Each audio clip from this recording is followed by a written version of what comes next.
Alors c'est vrai que la moyenne suisse de demande d'asile, elle est supérieure à la moyenne européenne en matière de demande d'asile. On la voit sur ce schéma, au milieu. Mais aussi que la durée du traitement d'une demande d'asile varie selon le volume de demande annuelle et la stratégie mise en place par le secrétariat d'État aux migrations qui coordonne dans ce cas avec le système européen. En général, on voit dans le tableau en haut à droite que pour les transferts entre la Suisse et les pays européens, on voit très clairement que la Suisse elle est davantage pour le transfert via Dublin. On voit des cas, c'est le troisième pays dans cette classification en haut pour les outgoing transfers. En comparant pour tout ce qui est transfert intérieur, c'est compréhensible parce que la Suisse est considérée comme un pays de destination qui n'est pas sur les frontières extérieures, mais qui non plus, il y a de très cas de transfert intérieur via Dublin vers la Suisse. Alors sur le diagramme en haut à gauche, on voit pour la Suisse qu'elle est située parmi les pays où il y a vraiment des demandes, un certain équilibre entre les demandes rejetées, les raisons qui sont les cas qui sont traités, les attributions humanitaires, mais aussi des cas de protection subsidiaire et de l'attribution du statut de réfugié. C'est un équilibre par rapport à d'autres pays européens qu'on voit entre les couleurs, les quatre couleurs qui représentent les quatre cas. On voit aussi que pour les cas qui sont traités en première instance, aussi un certain équilibre entre l'attribution du statut de réfugié et des cas humanitaires, mais qui sont au final pour les décisions finales et des décisions de rappel qui sont vraiment qui perdent cet équilibre parce que il y a une forte davantage de traitement en première instance en Suisse qui fait en sorte que la majorité des cas qui sont traités en deuxième instance ne sont pas acceptés en général. Ça, c'est les chiffres de 2016. Voilà, ça c'est un point de contexte vraiment avec les pays d'origine qui viennent, on voit ici la pression d'asile qui vient davantage actuellement de l'Érythrée et de la Syrie, de cette zone par rapport à d'autres pays africains. Alors si on rentre petit à petit dans cette coordination entre la Suisse et l'Union européenne en matière d'asile et d'immigration, on est témoin actuellement de la mise en place du plan sectoriel de l'asile qui va être arrêté en novembre prochain et la mise en place de la procédure accélérée, depuis 2014 déjà, on est en deuxième phase, et qui ont vraiment impacté le traitement de la procédure d'asile dans les centres fédéraux. On peut dire très clairement que cette politique fédérale elle est bien coordonnée avec les directives européennes, dans le sens où on voit ici dans le schéma la différence entre le traitement de la demande avant la mise en place de la procédure accélérée qui est à gauche et celui après la mise en place en 2014 de la procédure accélérée. Il y a davantage de coordination avec le système Dublin qui renvoie actuellement 40% à peu près des demandes d'asile pour les pays, les premiers pays européens de provenance. Voilà, ça c'est une évolution qui a fait en sorte que les demandes sont accélérées et sont en majorité traitées dans les centres fédéraux. Alors ça, je ne rentre pas trop dedans parce que ça, c'est un élément de contexte du système d'asile intérieur en Suisse. On a fait l'étude des centres d'enregistrement et de procédure, les 5 centres à l'échelle fédérale, et qui vont évoluer vers 6 centres, l'année prochaine. On est témoin des besoins vraiment fréquents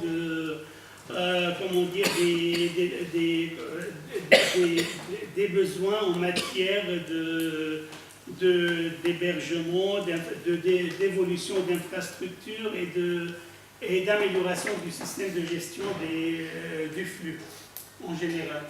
Alors ça, c'est le plan sectoriel asile en haut à droite qui est en train d'être étudié à l'échelle fédérale de façon à répartir les demandeurs d'asile sur 6 régions en Suisse, selon la population de chaque région.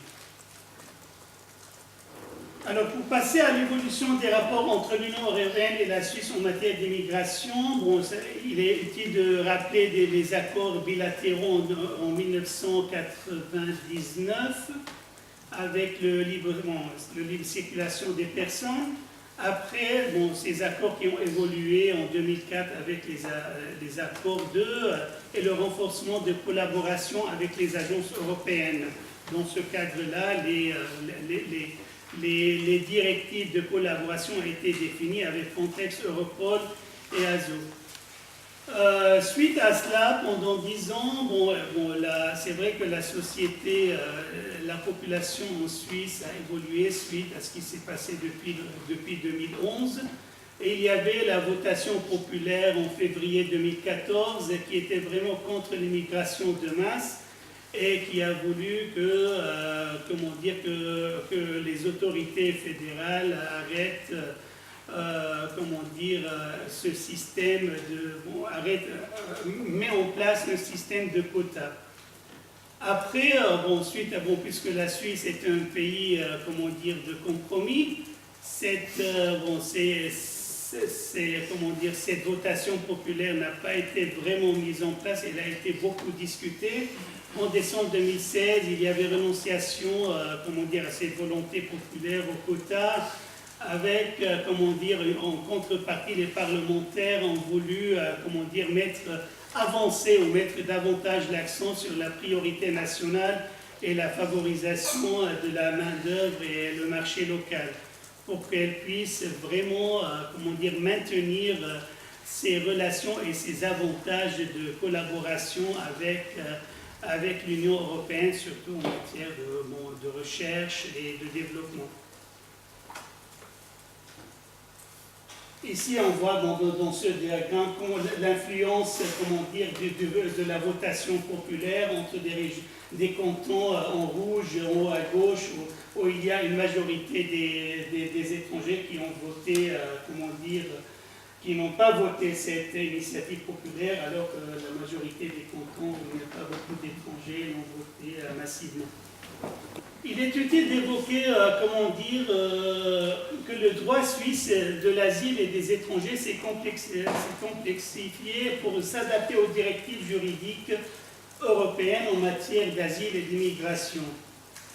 On peut évoquer l'imbrication multiple du droit suisse avec le droit européen d'immigration dans ce tableau comparatif entre les directives juridiques de l'Union, du Conseil et de la Suisse, mais aussi l'impact de l'interaction de Bruxelles et de Strasbourg qui vient contribuer à cette complexité d'adaptation juridique des directives suisses à celles de l'Union européenne.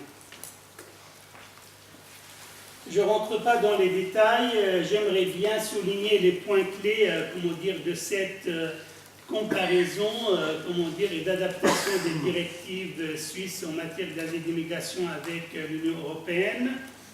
En raison de son association à Schengen, la Suisse applique la directive retour qui lui impose de régulariser un séjour ou de rendre une décision de retour.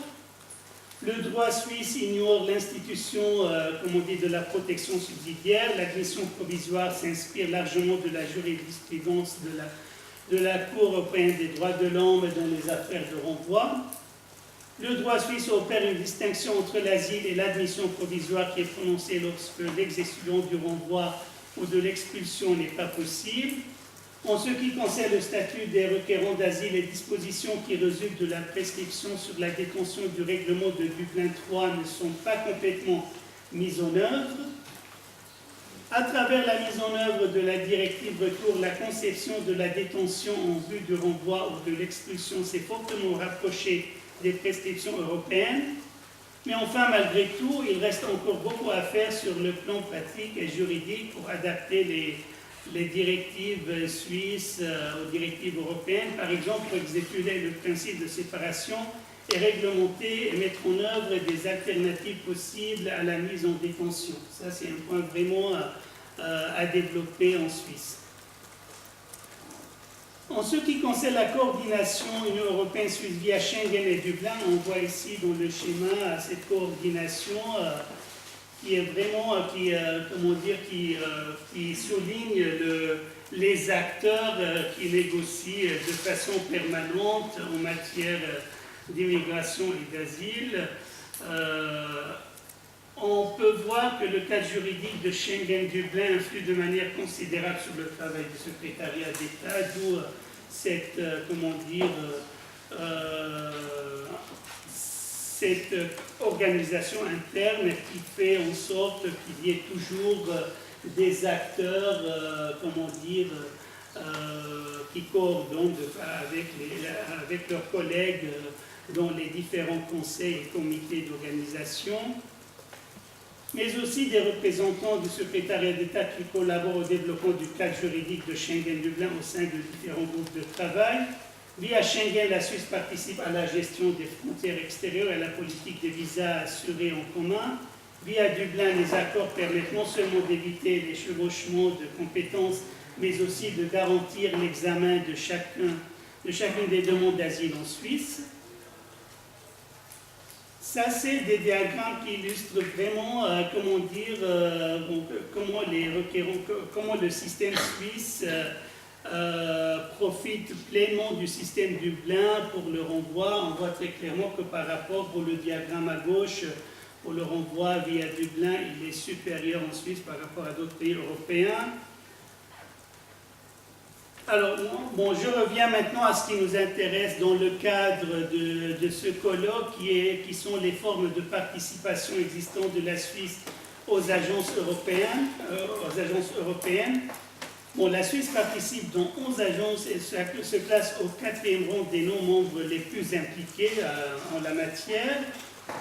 Bon, ce qui nous concerne pour le traitement pour l'immigration et l'asile, on a cette coopération avec Frontex qui date de 2008, avec un type de relation dans le cadre du traité international et des accords d'association à Schengen et Dublin. Les principaux motifs de l'influence de l'agence sur la Suisse est le développement de l'acquis de Schengen, coordination et contrôle des frontières extérieures pour lutter contre l'immigration illégale dans l'espace Schengen, au sein duquel prévaut la libre circulation des personnes. Ça, c'est les points que la Suisse veut vraiment coordonner dans le cadre de sa collaboration avec Frontex, mais aussi dans le cadre de sa collaboration avec l'EASO. Voilà, il existe encore, des points à améliorer dans ce sens. Je vais les développer davantage dans le diapo suivant. Mais ici, on voit très clairement que le champ d'activité de l'agence nécessite pour la Suisse une collaboration plus pointue et pour la poursuite de projets avec une meilleure participation de la Suisse qui est exigée par les ASSO. En ce qui concerne Europol, ça c'est dans le cadre du traité international aussi. Le domaine d'activité de l'agence requiert pour la coopération internationale aussi pour la Suisse et de lutte contre la criminalité en ce qui concerne les cas qui passent, qui viennent en Suisse et qui s'infiltrent par le système Europol. Alors dans ce cadre-là, la Suisse participe déjà activement à des projets européens qui sont transférés à l'EASO. Il y a le projet European Country Sponsorship, enseignement d'experts sur certains pays d'origine au niveau de l'Union européenne. Le portail banque de données européenne d'information sur le pays d'origine et le projet European Asylum Curriculum Guidelines, module de formation destiné aux personnes chargées de rendre des décisions d'asile aux experts du pays d'origine et de l'Union. Je mets l'accent ici sur la participation de la Suisse au Bureau européen d'appui en matière d'asile. On voit très clairement que, que cette collaboration est étroitement liée à l'accord de Schengen et de Dublin. Dès 2014, c'est assez récent, la participation de la Suisse comme membre associé ne lui a pas donné le droit de voter sur les engagements opérationnels, ce qui était le cas pour les autres pays associés également. C'est vrai que la Suisse n'était pas parvenue à négocier un tel droit que dans le cadre des délibérations sur l'agence Frontex.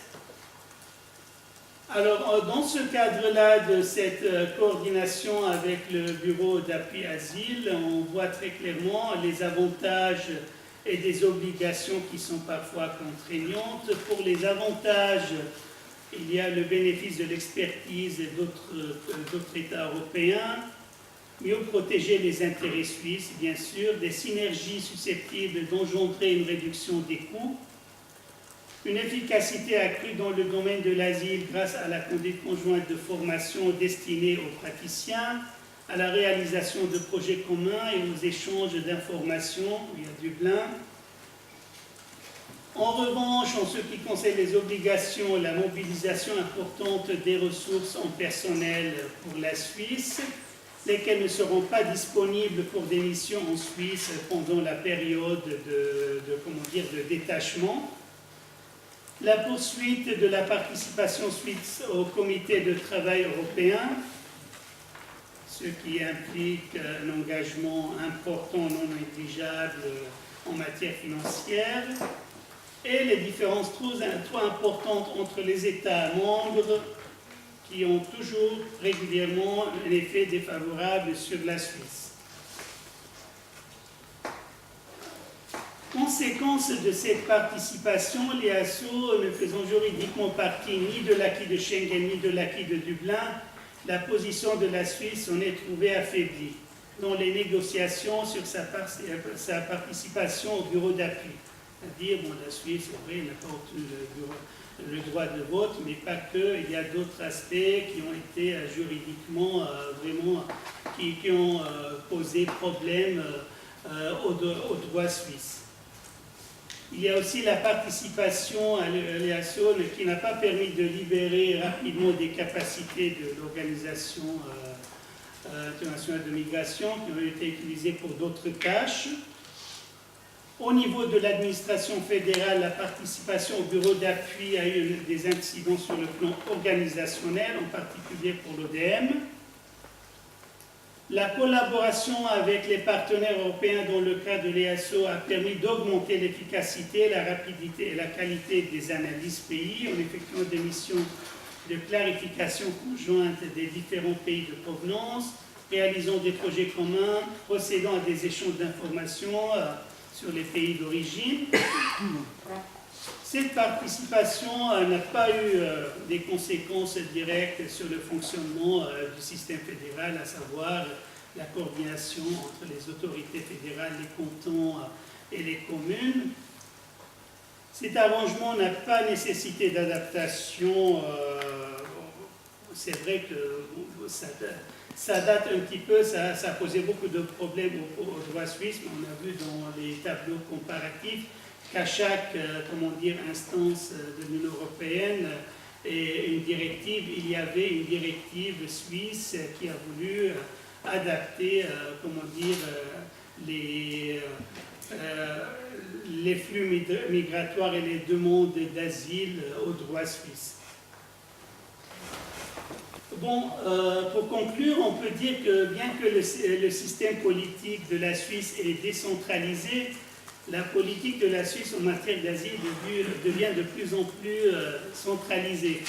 On le voit suite au diagramme que je vous avais montré concernant la mise en place de la procédure accélérée, qui a voulu répartir le traitement des demandes d'asile en renforçant les renvois Dublin davantage, jusqu'à 40% des demandes. Ça, c'est bon. La volonté affichée, c'était vraiment d'alléger les charges administratives des cantons, mais aussi comment dire, de mieux gérer les aspects financiers. Mais c'est vrai qu'il y a beaucoup de critiques intérieures en Suisse qui visent, comment dire, ce système de procédure en le qualifiant de pro-européen dans le sens qui désavantage les intérêts suisses. Pour les autorités suisses, ils se considèrent gagnants de ces accords signés avec les agences, surtout les ASSO, en matière d'asile et d'immigration. En ce qui concerne l'externalisation de la privatisation de la gestion de la crise migratoire sur les frontières extérieures de l'Europe, pour la Suisse, c'est une bonne chose. La Suisse est habituée, comment dire, au système d'acteurs privés. Je n'ai pas développé davantage, c'était à l'occasion d'une autre recherche pour les centres fédéraux d'asile en Suisse. Elle est habituée à travailler avec des agences pour l'encadrement des requérants d'asile dans les centres fédéraux et les foyers cantonaux. Dans ce sens, elle voit d'un bon œil que la gestion frontalière, se renforce sur les frontières extérieures de l'Europe. Et n'a pas ce problème particulier de privatisation à propre terme des acteurs. C'est-à-dire, dans ce sens-là, c'est différent du système français, là où elle considère que si le travail il est mieux fait, c'est vrai qu'en contrepartie, ça met davantage l'accent sur les aspects sécuritaires du système qui sont pointés du doigt en Suisse. Alors, on peut dire aussi que la Suisse profite quasiment des mêmes avantages de la collaboration avec les agences européennes, dans le cas de l'EASO, en matière d'asile, tout en supportant les coûts les plus faibles, ce qui a résulté d'une étude financière. Et après, c'est vrai qu'on peut souligner que la politique de compromis qui pèse sur la balance en Suisse, entre les aspirations populaires et les engagements politiques, fait toujours en sorte que la Suisse assume son choix d'être ni dedans ni dehors et qu'elle considère que ça serait peut-être éventuellement le destin d'autres pays européens après la Grande-Bretagne. Je tiens à vous remercier beaucoup.